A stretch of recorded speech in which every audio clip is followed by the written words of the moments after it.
Who the Wild Things Are with Ryan McGuire. You gotta listen to your body.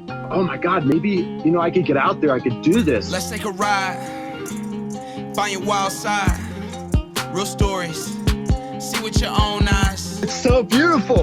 I'm gonna have the best time out here. I was in tears. I was just like, that's the best, man.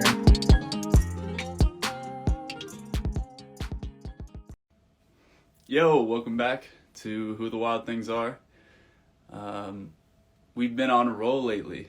I've got to have so many interesting conversations with so many different people. I've been learning a lot from all these different folks from different walks of life, and I hope you guys have picked something up as well. It's really cool to hear all these different stories. But today it's going to be a little bit different. We've got kind of a different topic, but it's one that relates to all of us. We're going to be talking with Hunter McIntyre. He's a expert on all things health and fitness. He is a world-class OCR athlete, as well as just fitness racer in general. So we're going to get to pick his brain and hear all about his story. So thank you everybody for joining. Let's get Hunter in here. I look like I'm balding. Hold on. I'm going to go get a fun hat because you got a dead animal in the background. Let me see if I can get one of my hats. All right, there you go. We got maybe a coonskin hat from Hunter. He's always keeping it fun, so it'll be interesting to see what he's got. Need to fix my thing a little bit, huh? I do have a couple dead animals behind me, but can't talk about that on Instagram because you'll get shadow banned. So no telling Instagram that I have dead animals. Man. What's going on, buddy? Oh, wait. I'll be right back. Hold on. Oh my God, this guy's crazy. Thanks everyone for hopping on. We're doing a wardrobe change right now, so you guys just hang tight. Throw something in the chat that you want to see Hunter wear. Maybe like there you go, coonskin hat, banana hammock, something like that. Oh, did you check that out? I just put my glowing dinosaur on. Now it's on. Dude, you think that's fucking cool? Check this shit out. Boo! What do you got there, a fox? That's a fucking fox. Yeah, it's no big deal. Where'd you get Thought that? I killed it. Scraped it myself. Really? Yep. Dead as a doornail. You know?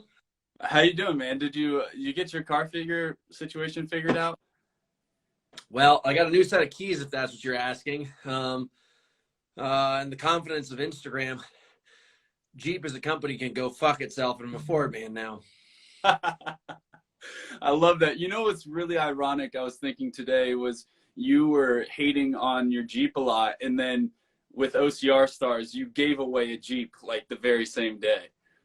Yeah, I know. It was kind of this very odd experience where I was like really so glad that I was able to share like I've owned 4 Jeeps. I was so glad to share that with the world and give away such a beautiful thing.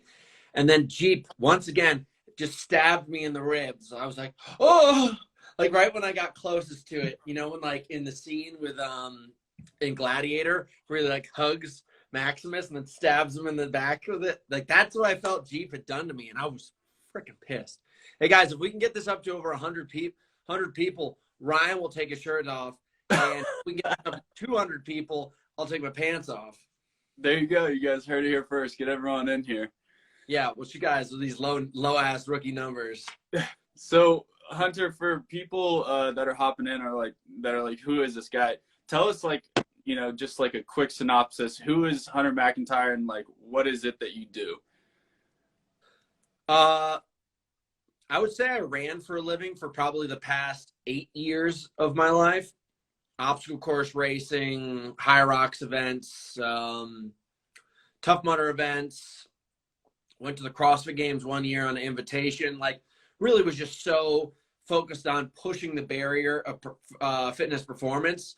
And then during COVID, lost everything. And now I run businesses that basically source and provide for the same exact, community. So I got my own supplement company. I have my own training company. I have my own events business. Now I'm like, getting into real estate and setting up rentals up in the mountains near Big Bear and stuff, and going to start having experiences for people to come out there this season. So, all about like just being a wild man and kicking people's asses on the weekends.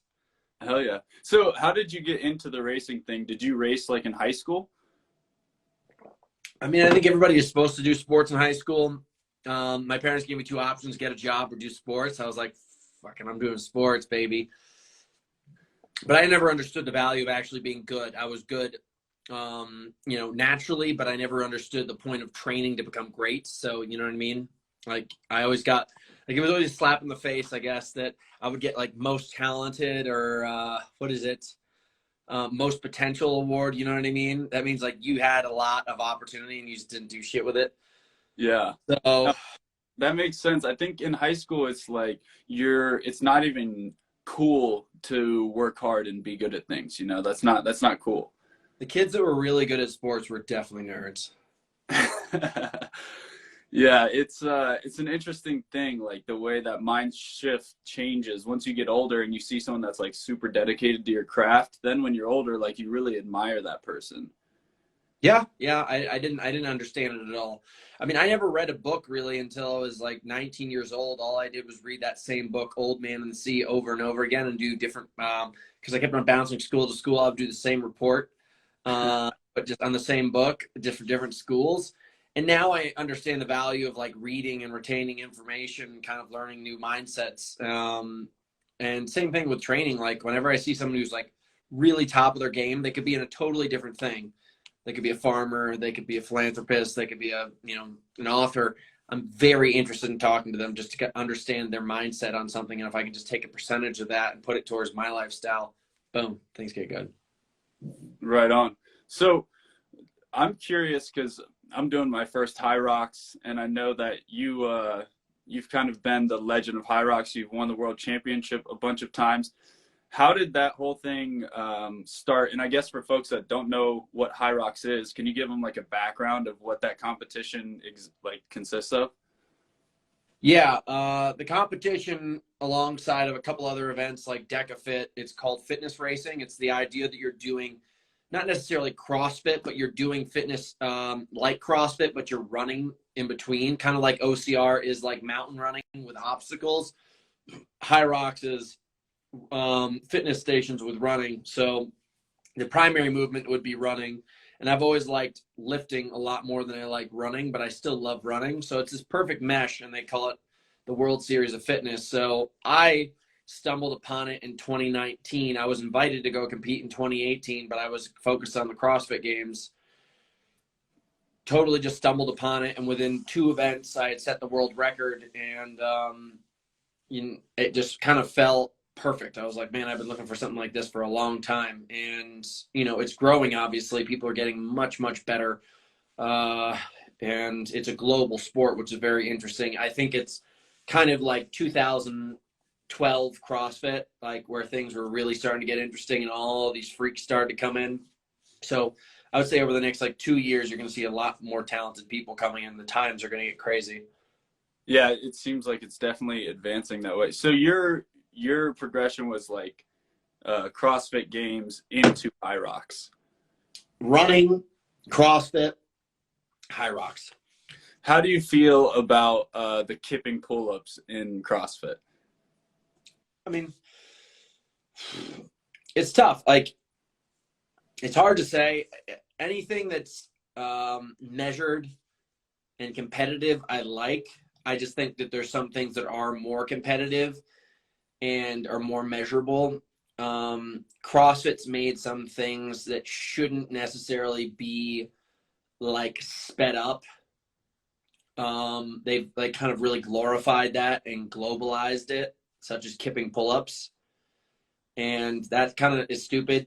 But at the same time, I mean, kipping pull-ups can be just as hard as regular pull-ups, dude. If you want to work really hard at anything, like 100-meter dash, if you just walk it, is nothing. But if you give it every ounce of strength that you have, is insanely hard. So same thing. So I can't be a hater, but I'll say it's probably I don't do kipping pull-ups unless I'm tested in them. Yeah. And I think I totally agree. I think CrossFit's done a great job in most areas. I think that was the thing that when I first saw that, I was like, what are they doing on that bar there? Those are pull-ups.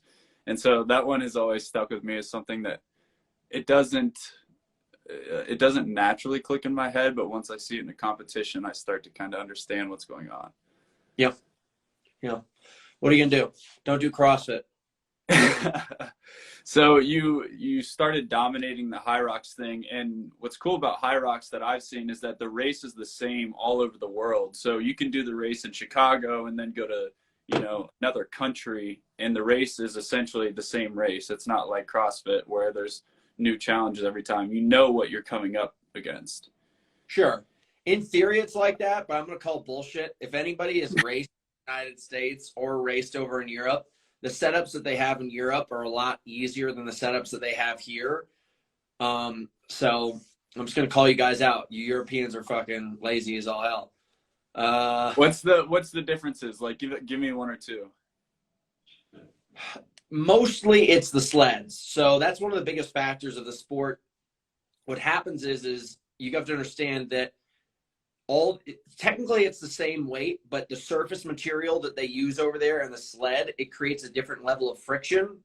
Friction's everything. You know what I mean? So basically, like, if I put a 1,000-pound sled on ice and had you push it, it would, if you had traction on your side, it would glide. Right. Versus if I had put it on something like a sticky kind of rubber, you'd barely be able to move it. The setup that they have over there, it just basically, it makes a big difference. So, you know, it's a newer sport, and you're going to notice that, like, they're going to have to basically globally verify the sleds and only use one sled and one material globally. So that way, like, you know, we're probably about a year or two away from that. And once we hit that point, that's when you're going to start to see really kind of just the most globally standardized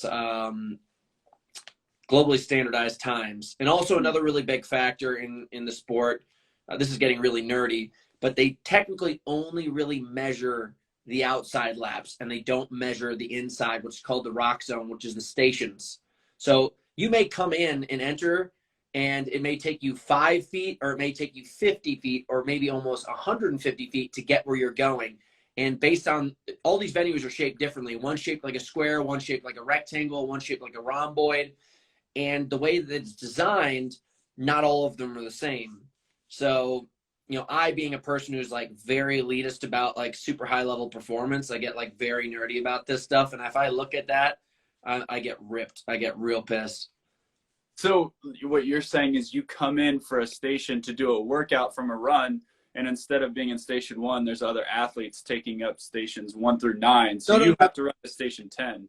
There's 8 stations, and they could all, in what's called the rock zone, is basically your workout area. They could all line up like this, or they could line up like this, or they could line up like this. So they're like kind of like interlapping.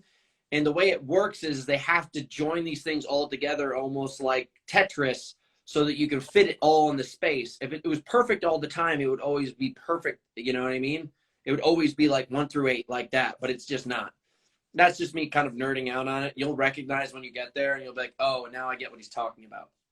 I'm probably going to be dying and heaving, so I'm not sure that I'll even have like the wherewithal to see that. But now that you said it, maybe it'll stick out to me. Don't let it get in the way of your race. So how did the most recent one go? The Hunter v Ryan Kent showdown go? Honestly, like, it didn't go the way I wanted to. I didn't win, but I'll be totally honest. Like, I even told Kent this. Like, I just didn't expect him to do as well as he did. I'm trying to set the world record by an enormous amount this year, so I'm trying to change strategies. Usually I do Prefontaine, where I just run in the front ahead of everybody the whole time, and I just get from start to finish. I get to the end, and I win the thing. But this year I was like, man, what if I go slower in the beginning and then push extremely hard at the end? Because the beginning is very front-loaded, extremely heavy sleds. Like, you start with a skier. All the stations are really long in the beginning, and in the end, they're a little bit shorter, and they're much easier on your body. So I just said, hey, listen, I'm going to let this guy run like the wind and he's going to blow up and I'll catch him. And he had the performance of a lifetime. I mean, like, I don't really think Kent, I raced Kent like for 8 years, and he maybe has either beat me 0 times or like 1 time, this being it. No offense to him, but it's just like, you know, it's sports. And it was incredible. He did an amazing, amazing job. You know, I think I'm super proud of him. But in my search for greatness, I kind of changed my strategy and I lost in the design. Yeah, I've even heard Kent talk about it. He said like something to the effect of give yourself a chance in the race. Like even if you have to redline in the beginning, like if you're an underdog, you might as well try to run hard, redline in the beginning, and put yourself at a place where you have an opportunity to exceed all expectations. Yeah, he did it. Yeah, it was pretty crazy. And what I thought was super cool was seeing like the way you guys reacted. Like you guys were boys like the next day lifting together, and it was like, you know, like, I don't know, magic and Larry Bird. You can't go home and just cry about it. I mean, it's my job to either get better than him or just stay the same. You guys have been homies for a while, I take it then? Yeah, we've been roommates. We've been raced against each other. We've driven across the country together. We've done a lot of shit. That's cool. You guys have both kicked my ass in a workout together. I remember that one too. Those are good old days. Speaking of that, I think that's a good transition. What about OCR stars? I'm curious because that was the first time I really heard your name, because it was a different idea. It's basically a fitness race, but from home, and you can do it all over the world. How did that idea come to you, and what has it been like starting that?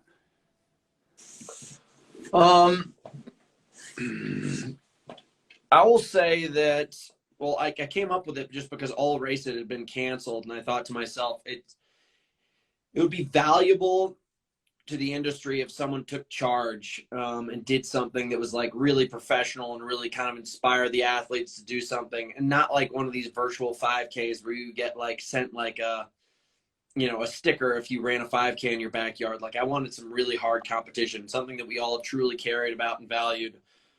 So the first year I gave away $48,000 in prizes and another couple tens of thousands of dollars in like, you know, non-monetary prizes, just like, you know, whether it be athletic brewing or something like that.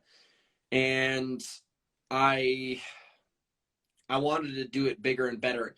Logistically, it's the hardest thing I do all year long. I will say that it's more challenging to do that than anything else. Like if I quit everything, if I quit just OCR stars alone, I'd probably live until like I'm 120.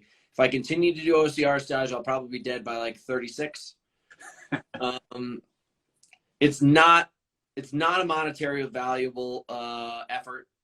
It's not an effort where, you know, people pat you on the back along the way. It's just something you do because you can. And if you want to work harder than anybody else in the industry, you set up a charity event virtually.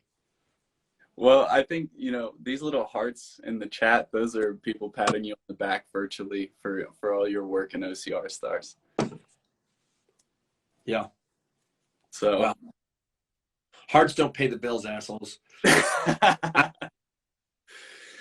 Oh man. Well, I thought it was a really cool event. I thought it was super hard. Like for a virtual event, I would usually, like you said, it's usually like something that's very standardized. That was like a hard couple weeks of working out where you seriously had to put thought and you had to strategize on each event, like how you're going to tackle it. Yeah. I mean, I sat down, you know, I said, I've been training people since 2009, I believe, 2010. And I've been doing online coaching for like 6-7 years. And I just been designing workouts for a really long time, a lot of them to help me out mostly. And then all of a sudden I started to globally try to help out athletes. And I was like, hey, I could probably put together some really interesting workouts that would really well define, like help define like the best athletes in our sport, at least the fittest ones. It may not be the best OCR racers because testing in the gym is never going to really define it. But, you know, you definitely found some superstars, guys and girls. It was interesting. Yeah. Who ended up winning OCR stars? Was it Rich Ryan or was it, who ended up? I'm totally going to butcher it. I don't know who won it on the girls' side. I totally forgot. But Rich Ryan won on the guys' side. And as the girls' side, it probably was, if I had to guess, it was probably Lauren Weeks again. Gotcha. Yeah, and then as part of that, you gave away the Jeep. Was the Jeep like a random part just for everyone who signed up had a chance to win the Jeep? Anybody who signed up got put in the raffle to win a Jeep. That's why I just kept on telling people, I was like, I don't think you understand. If you just sign up right now, you have such a good chance of winning a Jeep. Like if you had 4 roommates and you all signed up, the likelihood of you getting a Jeep it's insane. There's nothing like it. It'd be like, basically it'd be like cheating, going to the casino and counting cards type stuff. Like the odds are in your favor. Right. Yeah, so probably the easiest way you could have ever won a Jeep in the history of time. And I'm glad. The woman who won it actually owns the gym that we went and did the OCR Stars workout at. Random, right? Oh, wait, she owns the one with like all the OCR equipment outside by that barn? Janelle Bott. Really? I didn't know that. Totally random. I did not set it up at all because you know how much easier it made my life giving the car to somebody in Boulder? Freak accident. Yeah, that's great. Yeah, that works perfectly for you. Lovely. Yeah, honestly, the Jeep is the reason I signed up for OCR Stars. It wasn't because I wanted to be fit. I saw that you were giving it away. I was like, I've never heard of this. There can't be that many people. My chances, this is a $30, $40, $50 raffle ticket at winning a Jeep, and I don't have a car. I didn't have a car at that point. And I was like, this is how I'm going to get my car. Unfortunately, you didn't pick me. I don't know why you didn't pick me. There's actually, there's a spinning wheel. I had my team gather all of the emails, put it in, and I just, into this thing, like we copy paste it, and you just click it, and it spins like this and lands. It's actually pretty fun.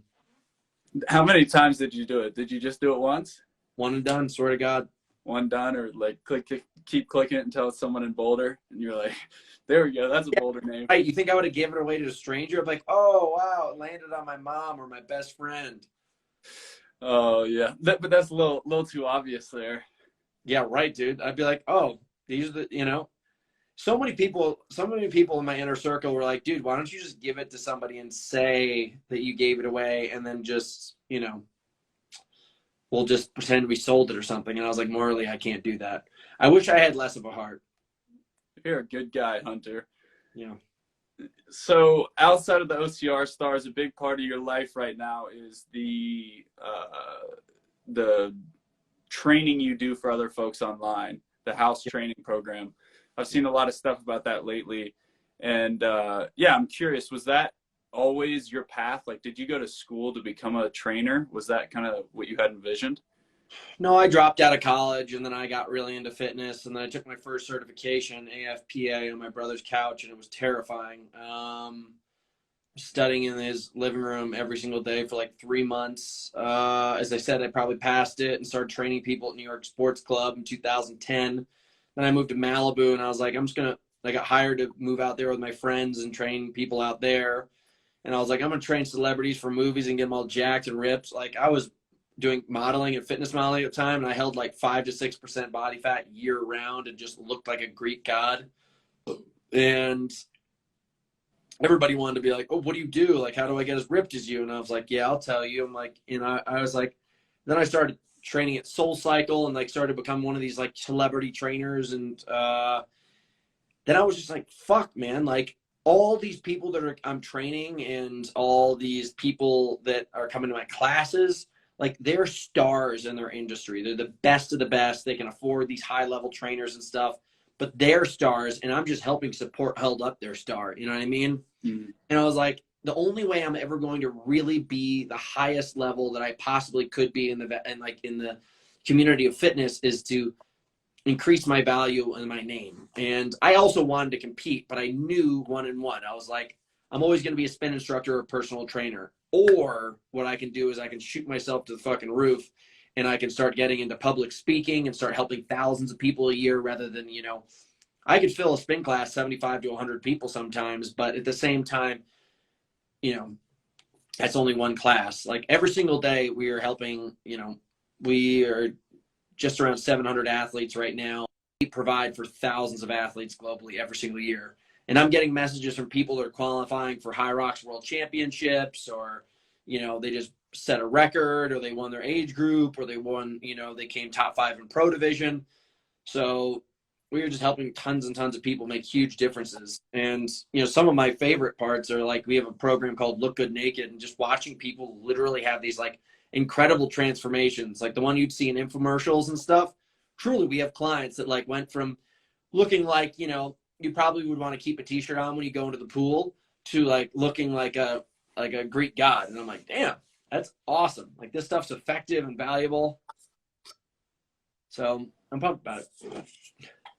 Yeah, it's got to feel good when you see, all your hard work paying off and seeing people get super stoked. I love that saying, look good naked. Eat shit, you piece of turd. Sorry. No, you're good. Internet, I get to talk shit back. Oh, is it the dude that said this guy is such a tool? Yeah. Dude. I've had some crazy people in this chat, dude. Yeah. I think, honestly, we should go back to the times where you used to be able to just hit people, or if you insult me, I can challenge you to a duel, and immediately you have to apologize, or we kill each other the next day. I think it would literally end so much angst and anguish globally, because people just like pick on each other on the internet all the time, cyberbullying, like whatever the heck it is. It diminishes the world's happiness and connectivity. Now, if we understood the true danger of actually insulting somebody, then you probably would say less mean shit. Yeah, and I think part of that is when you're in front of someone's face and you say some shit that's really mean and you see them get sad, it hurts your heart. But when you are online and you can't see their reaction and you can just say all this mean shit and like never have any recourse for it, then it like creates these digital monsters who just say things and never see a reaction. I'm just gonna start hitting people more often. Yep, dude, it was like 3 or 4 people ago, like our great grandparents, like they were using pistols and shooting each other in the street. So like it wasn't that long ago, So outside of the racing that you're doing now, I've seen you and Katie hitting the gravel bikes and stuff like that. And I'm always curious, for like pro level athletes, how important is cross training for like lifestyle stuff? I mean, as far as lifestyle goes, I don't think so. But cross training in general, I think, is really, really valuable. I think a lot of the smartest athletes on the planet spend a lot of time, especially in volume-based sports like what we're doing, cross training. Like if I decided to run every single day, I'd start to break down, because I'm also doing lots of heavy squatting and lifting and everything, and it just keeps on hitting on your joints and the muscle soreness and stuff. So if you could basically travel through a time and space, but you can have less weight of gravity, like really impacting you all the time. Like every time you hit the ground running, you have like 7 times your body weight hitting the ground. You don't have that on a bicycle. You don't have that on a rower. You don't have that cross-country skiing. So effectively, you're getting the same stimulus without the same amount of impact. And, not that it's 100% true, but you only let's just say you only have like 1 million hits on the ground possible. It's like you can only probably get like 5 concussions and then your brain goes to like soup. Same with like the impact of running and things like that. Running is probably the most statistically injury prone sport in the world. Like it's just so through the roof. So I love running, but I spend probably half my week biking and cross training. Yeah, Christopher McDougall talks about that. He said if you line up at a pro race and you look to your right or left, I think he said it's a 50% chance that that person has gotten hurt this year. So within a year, half of runners get hurt every year. Maybe look that up, but I think that was Born to Run, Christopher McDougall. Yeah, I got hurt last year. I had an overtraining injury, which is called sciatica, and it's either piriformis syndrome or sciatica. I can't really remember exactly which one was the one that like really took me out, but dude, it just sucked. I ran too much training for a marathon. It honestly it crippled my season, and it was one of these kind of lame things. It wasn't like a compound fracture where what happened. It's just a little aching thing. So yeah, cross train as much as you can. Yeah, I've been dealing with the piriforma. I don't even know how to say that word, but apparently that's what's affecting the back. And I'm having like all these like lower back issues, and it's just kind of always there. It's never like, now it's not even that bad, but every day you feel it. Yeah, I get it. It sucks, but so let's talk about recovery and such. You started this product Builder, which I've tried, pretty big fan. What's the idea behind Builder and how that works into the recovery cycle? Well, the honesty about recovery is like it's a luxury. It's not necessary. Like I remember reading about the best Kenyan runners in the entire world, and these are the guys running the fastest times globally, and they live in mud huts basically. No offense to them, but they just don't live in like, I'm living in a big home, a nice home in Boulder with heat and stuff. These people basically would go do their training runs and then just sit in lawn chairs outside their homes and eat and drink and get ready for the next session all day long. Just relax. So 1.0, if you're looking like at a ton of like all these extracurriculars to recover yourself, you're probably not even training hard enough to actually have the need for any of that kind of stuff. And if you truly, truly need it, I would probably say more importantly, you need to drink more water and take in better nutrients. So that's exactly what my product is. I realized that most athletes are severely dehydrated, including myself. I also think that most athletes are malnourished as far as it comes to electrolytes. And I also think that more athletes need to be taking in a better source of protein. And I typically can't do a lot of protein powder. It just messed up my gut all the time. So I would take in amino acids, and it has a similar, if not better, response for muscle growth and recovery. So I just created this. I was like, we're going to get away from like all of these sugar-based products. Not that those are bad, but they're not necessarily always the greatest option. And I came out with a product that has more electrolytes per serving than any of the other competitors. You need to have like 2 to 3, even 4 of the servings of that they're selling you at the same exact price. And Crazy Chicken is amazing. Thank you very much. And as far as BCAAs, there's nothing rocket science about that. Like, I think it's obviously a much better option than eat essential amino acids. And I don't even need to explain myself because there's a bunch of idiots out there on the internet that don't know any better. I learned a lot when I worked with an amazing strength coach named Charles Poliquin. And he was one of the people who's really pushing athletes to be having like 30 grams of BCAAs a day for the best, and like high levels of fish oil and stuff. Like, and this guy is doing stuff way ahead of his time, like way before all of a sudden like these double-blind placebo studies or stuff came to verify things. He was just having people in the real, in the moment, taking these things, use them, and actually keep an eye on them and watch the results rather than like going through some bullshit on the side, like getting like 10 college kids to do it. Obviously not even in the same category as us, but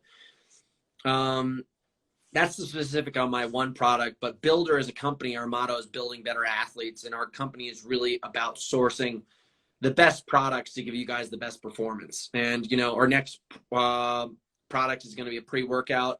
And it's not like one of these Jack 3D ones that make your eyes pop out of your head. It's like actually a really good blood flow enhancer, which is going to help improve your cardiovascular system, your muscular system, your endurance system. Like all this kind of stuff is going to be improved because of it. And it may not make you jump out of the seat, but if you use it to train, it's a daily use thing. And especially over time, you'll continue to get better because it loads in your system even more. Are you thinking of doing one that's like, this one is the bottle for people that want their eyes to pop out of their head, and this is for the normal people? No, I just don't think it's necessary. I mean, I would always refer people, like people are like, hey, I'm trying to get stronger and this, that, and the other thing. I'm like, go buy creatine. I don't have a creatine product yet, but you can go try creatine and it's extremely valuable. And if you want your eyes to pop out of your head, there's like 5 companies I could tell you about. One of them's called Black Cobra. That one's sweet. Is that what you've been drinking the last couple of years? No, there's amphetamines and shit in that, but I definitely know about it. Like my friends, a lot of the guys I train with, they're the kind of guys that go to like fitness expos and try to get like the newest products that will make your head explode. And it's funny, they go and they dry scoop it and they come and lift in the gym. So yeah, it's I've got a gnarly group of friends. I don't understand the dry scoop method. Like I like pre-workout, but I don't understand the dry scoop thing. It seems like masochism. It's the idea that you're getting into your system faster. I don't necessarily know if it's true. It's better to have just a shot of water to get it actually into your gut faster. But what are you gonna do? My thing is, like, if I dry scoop, it's in my mouth for like 15 minutes. So I don't even think it gets close in terms of digesting. I won't fuck with it. It's one of those things that you got to kind of be a psycho. You got to be one of those dudes. It's a cult move. It's a cult move for sure. So what's next on the race list? Are you doing another High Rocks soon? Is that what's next? Spartan race, High Rocks, Go Ruck Games, High Rocks World Championships. So that's between now and May. Okay, wait, slow that down for me. So Spartan High race Rocks, 12th, High Rocks March 19th. April 24th or 22nd is Go Ruck Games. May 14th is High Rocks World Championships. what is Go Ruck Games? What does that mean? I don't even know how to explain it. There's a company called Go Ruck, which is like a rucking company that's putting on a big cash prize and partnering with Rogue Fitness and Savage Race to make an event. If I tried to explain what it was, I'd probably get it wrong because they haven't really released any information on it. But I always like headhunting things. If there's cash and good athletes going, I want to win. Yeah, no, I respect that. I mean, first, after hearing it, it sounds like a military thing. Like you get a big backpack and you got to carry it the furthest or fastest or something to that effect. Yeah. Well, it seems like there's a lot of new events popping up like every year now. Like as more and more people get like inducted into this world of OCR, there's always new events popping up. Yeah. Unfortunately, they don't last. Yeah. You think a lot of them are they'll be gone with the wind in a couple of years?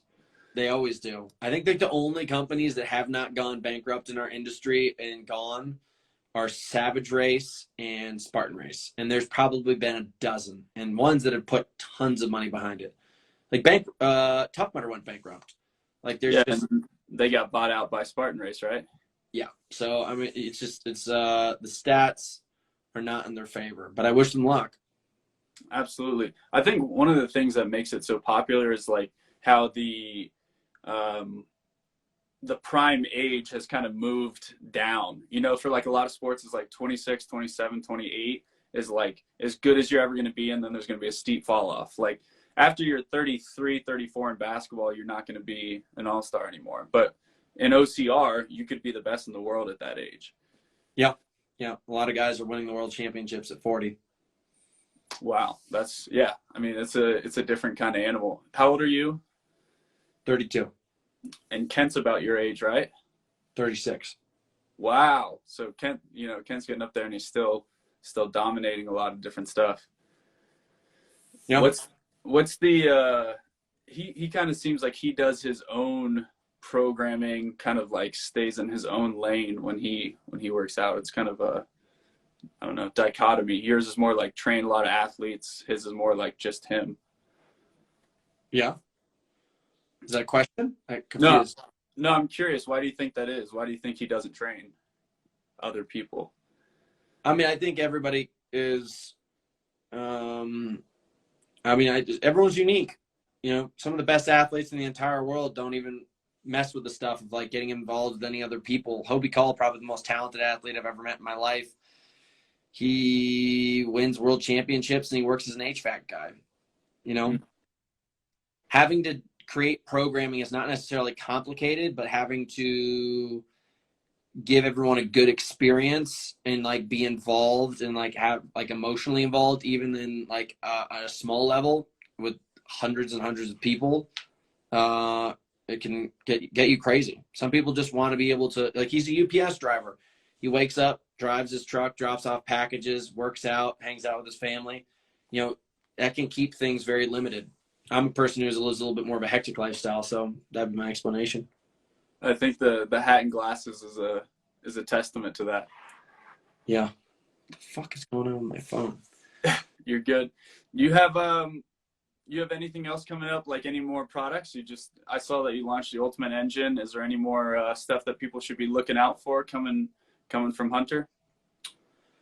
You know, honestly, my motto this year is to do less and do it better. So I'm going to cut actually a lot of things out that were originally in the pipeline, and I'm just going to increase the value of things that are closer to my heart. And then 2023 may be a year where I add on additional things. But right now it's racing, house, and builder. Those are my focuses, and everything else is going to be white noise. When you say house, you mean you're going to Hunter, a new house? That's the name of my training company. Oh, house, HAOS. Now I'm following. Yeah. All right. Sorry, I got a little slow. Clever. Yeah, man.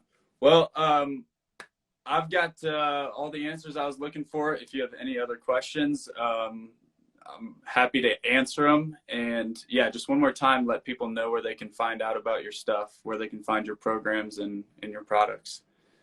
Yeah, if you guys are trying to find out more, I would just either type in Hunter McIntyre on Instagram, Facebook, YouTube, any of that kind of stuff. It's probably the best way to get knowledge on what we're doing as a company and as a person.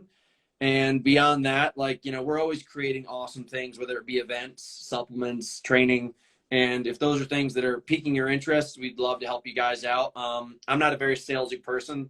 I let my products and my actions speak for themselves. So we'd love to have you involved. So do some research and then join the team. There you go. And Katie's doing a good job of sales too. I see her Instagram. She's like, builder or fueled by builder. I'm like, all right, that's pretty good. That's right. You know, we got to pay the bills over here. Okay. You got to pay the bills for that weird, funky hot tub. Mm-hmm. Well, dude, thanks for having me on. Everybody, thanks for tuning in. Yeah. Thank you guys. Hunter, you're wild. Everybody else, I'll see you guys next Wednesday.